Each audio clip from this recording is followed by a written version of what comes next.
En el nombre del Padre, del Hijo y del Espíritu Santo. Amén. La fiesta de Corpus Christi, la fiesta del cuerpo de nuestro Señor Jesucristo, de la Sagrada Eucaristía, es, como todas las grandes fiestas, las grandes devociones previstas desde toda la eternidad por la divina providencia, es una de las fiestas justamente que fue teniendo un gran realce, un mayor auge en la Edad Media, y una fiesta que especialmente se reforzó, se extendió mucho más en el siglo XIII, justamente un siglo que es como bisagra, digamos así, ya con un espíritu que va a empezar a reinar en el mundo, que es un espíritu en que se empieza a colocar ya al hombre como centro de todo, ya sin mirar tanto a Dios, y por lo tanto se empieza a debilitar la fe y se empieza a enfriar la caridad de los cristianos, de los hombres. Justamente la providencia quiso que se estableciera esta fiesta en el siglo XIII para reavivar, para renovar, para poder devolverle al hombre esas fuerzas que se estaban perdiendo por empezar a colocar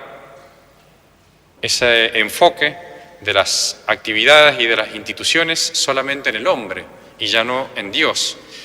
De hecho, aparecen las primeras herejías contra la Eucaristía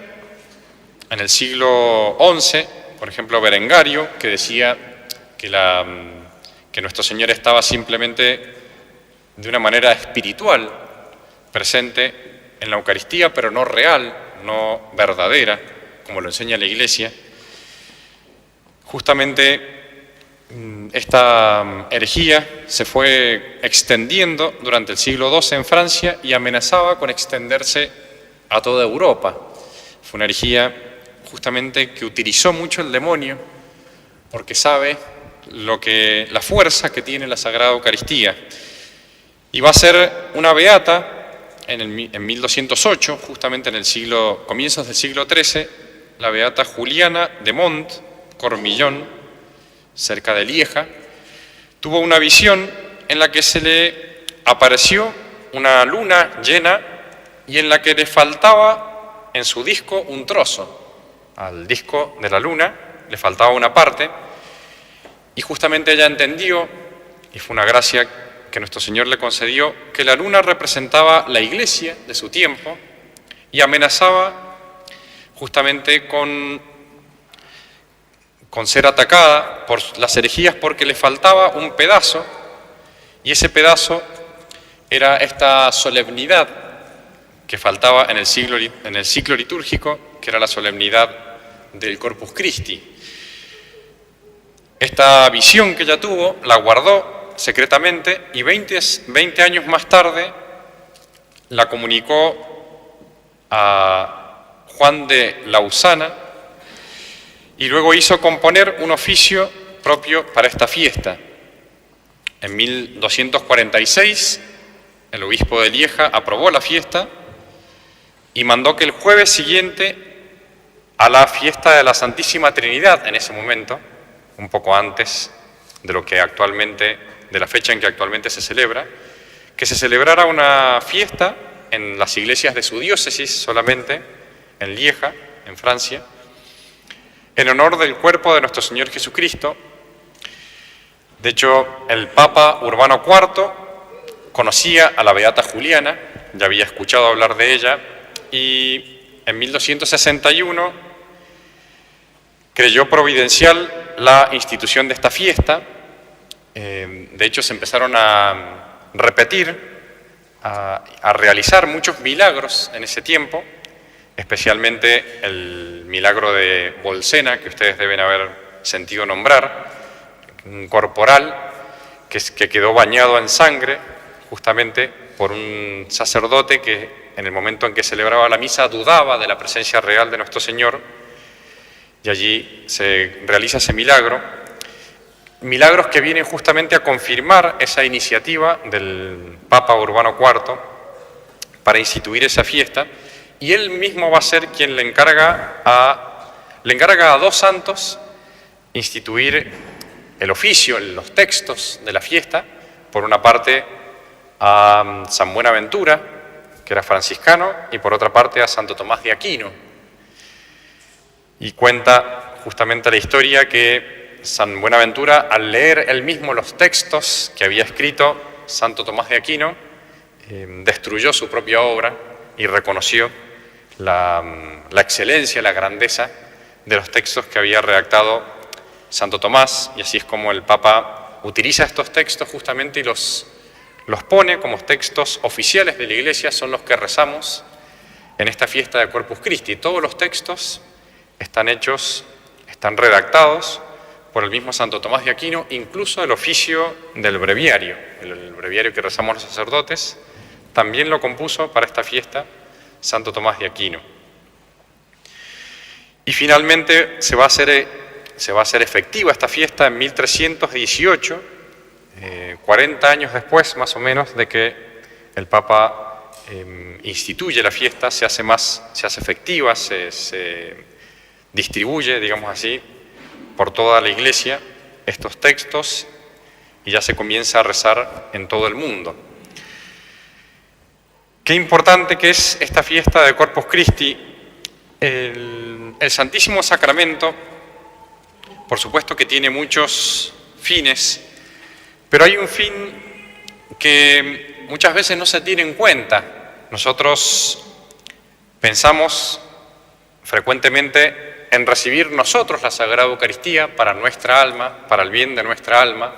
para poder unirnos a nuestro Señor, y no está mal. Ese es uno de los fines previstos justamente por nuestro Señor, alimentarnos de su propia vida, de Él mismo, pero tiene también una dimensión que es muy importante, que es muy, digamos así, como la consecuencia de la vida de Dios en las almas, es una dimensión social. Todos los sacramentos, de hecho, tienen una dimensión social, una dimensión respecto del bien común, de las sociedades, de las familias. Cada persona, pues, cuando nace a la vida de la gracia, nace a la vida de la Iglesia, nace a esa institución por la cual participa de la comunión de los santos, de todas las gracias que reciben las demás almas, y comunica también con sus méritos sus propias gracias a las demás almas. Hay una dimensión social. Cuando se recibe la Eucaristía, justamente el fin que enseña la Iglesia que tiene la Eucaristía es la unión de todos los fieles cristianos. Ese es el fin más alto, el fin principal, y justamente no se puede dar si cada una de las almas no participa de la vida de nuestro Señor Jesucristo. Tan necesarios son los sacramentos, los 7 sacramentos, que sin alguno de estos 7, que son como las columnas que sostienen la sociedad cristiana, la sociedad se empieza a morir, empieza a agonizar, se empieza a derrumbar, a destruir. Y el siglo XIII justamente es un siglo en el que los hombres socialmente, por ideas filosóficas, también por ideas políticas, es cuando comienza a separarse ya el orden temporal del orden eclesiástico, los reyes que empiezan a oponerse a las enseñanzas de los papas. Justamente es un siglo en el que los hombres empiezan a cansarse del yugo de nuestro Señor Jesucristo. Ya no quieren seguirlo hasta la cruz, sino que lo quieren seguir a través de sus propias cualidades, de sus propios dones, para que Dios mismo se complazca en las obras de los hombres. Empieza a desmoronarse la cristiandad, empiezan los hombres a desconfiar ya en la eficacia de los medios sobrenaturales, en la eficacia de la misa, y falta la fe ya en los sacramentos, empieza ya a disminuir la vida de la gracia y la vida de la caridad, por lo tanto, que es el amor de Dios. Nuestros actos no valen nada, realmente no tienen ningún valor y están llenos de defectos si no participamos de la vida de la gracia. Los actos de una persona, los actos, por ejemplo, de un padre de familia o de un gobernante, de un sacerdote, de un papa, de un rey,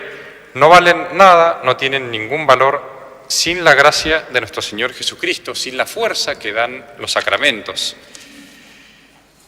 Y en particular la Eucaristía justamente es la que nos alimenta, la que nos sostiene, la que nos da fuerzas para no desfallecer en el camino. Nuestra sociedad necesita de la Eucaristía para renovarse, para corregirse, porque los sacramentos son los únicos medios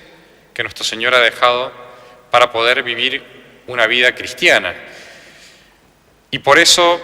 si hoy vemos las sociedades que se van desmoronando, que se van destruyendo, que se van deshaciendo realmente, están llegando ya a perder toda la unidad que les puede dar solamente Dios, es porque justamente falta este sacramento, falta que cada uno de los miembros de una sociedad, que cada uno de los miembros, de los ciudadanos de una sociedad, se acerque a recibir a nuestro Señor. Y por eso es tan importante la Eucaristía como base de una sociedad, como fuente del espíritu cristiano de una sociedad. Por eso es tan importante la comunión en familia, que las familias asistan a misa, que los padres sean los primeros ejemplos de sus hijos en comulgar. Sería un gran ejemplo, por ejemplo, que un gobernante, es difícil de pensar que Boric haga eso, pero que viniera realmente, se acercara a él primero, a los pies de la cruz, al pie de la cruz, a recibir la Sagrada Eucaristía. Sería el primer acto, el acto más importante que debería hacer un gobernante antes de comenzar su jornada, antes de comenzar el día en el que tiene tanto trabajo que hacer. Hay un ejemplo muy hermoso de San Gabriel, ya lo canonicé, no es santo, pero tuvo una vida realmente muy santa, muy cristiana, Gabriel García Moreno, que fue presidente de Ecuador. Justamente cuando a él lo nombran presidente, él le dice a los obispos, principalmente al obispo que era obispo de Quito, le dice que él no va a ser presidente si primero no acepta el obispo hacer una reforma del clero. Él quería reformar el clero, quería tener obispos y sacerdotes, párrocos buenos en su ciudad, en su país, y una de las normas que él establece para todos sus ministros y las personas que trabajaban con él era que frecuentemente recibieran la Sagrada Eucaristía durante la semana y que también tuvieran a disposición en las oficinas y pudieran también tener tiempo para hacerlo, para confesarse, para recibir la confesión frecuentemente. Fue una de las primeras medidas que Gabriel García Moreno tomó justamente para renovar el país de Ecuador y terminó justamente muriendo, dando la vida por nuestro Señor. Y esa es la principal razón de la procesión de la Eucaristía por las calles de una ciudad. Si nosotros ahora, en unos instantes, vamos a salir con la Sagrada Comunión, por supuesto que es para honrarla, pero es para mostrarle a la sociedad que únicamente con nuestro Señor, únicamente con el Santísimo Sacramento es como puede ser renovada. Y esa fue, si ustedes observan, esa fue y esa es la razón de ser de la Fraternidad Sacerdotal San Pío X, una congregación, gracias a Dios, que ha crecido tanto, que ahora tiene ya otro tipo de instituciones, tiene en varios países, aquí todavía no, esperemos que dentro de poco tiempo sí, tiene escuelas, tiene ya los prioratos establecidos, tiene tantas obras de apostolado, pero todas esas obras, todas esas acciones que ustedes ven que se realizan con tanta facilidad hoy día, no se dieron, no han llegado a darse, sino por cuidar principalmente la Eucaristía, por cuidar la misa. Fue realmente una decisión tan sabia y tan santa que tuvo Monseñor Lefebvre. Él dijo que quería restaurar el sacerdocio católico en su pureza doctrinal y en su caridad misionera, y casi exclusivamente eso, porque él sabía que de esa pequeña llama que es el sacerdocio se podía volver a encender la sociedad, y es lo que en pequeña escala se realiza en un priorato. En el priorato ustedes tienen justamente la vida social cristiana que ustedes pueden mantener y hacer crecer, pero únicamente y en la medida en que ustedes sigan participando de la Eucaristía, sigan aprovechándose de la misa diaria. Y es lo que dice Monseñor Lefebvre en una de sus obras. Dice: entendamos, mis queridos fieles,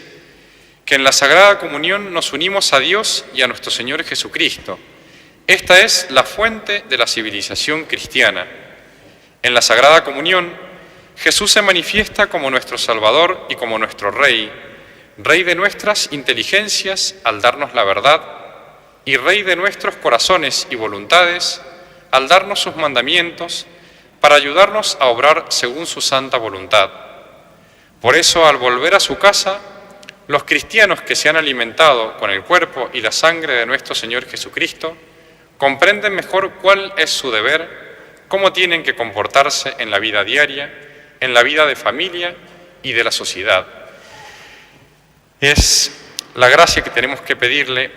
a nuestro Señor en esta fiesta tan grande, entender la grandeza del cuerpo de nuestro Señor Jesucristo y entender que es el primer deber nuestro, antes de cualquier otro deber, tratar de acercarnos más frecuentemente al altar para recibirlo y para que Él pues nos utilice como instrumento cuando Él quiera para volver a reinar en la sociedad.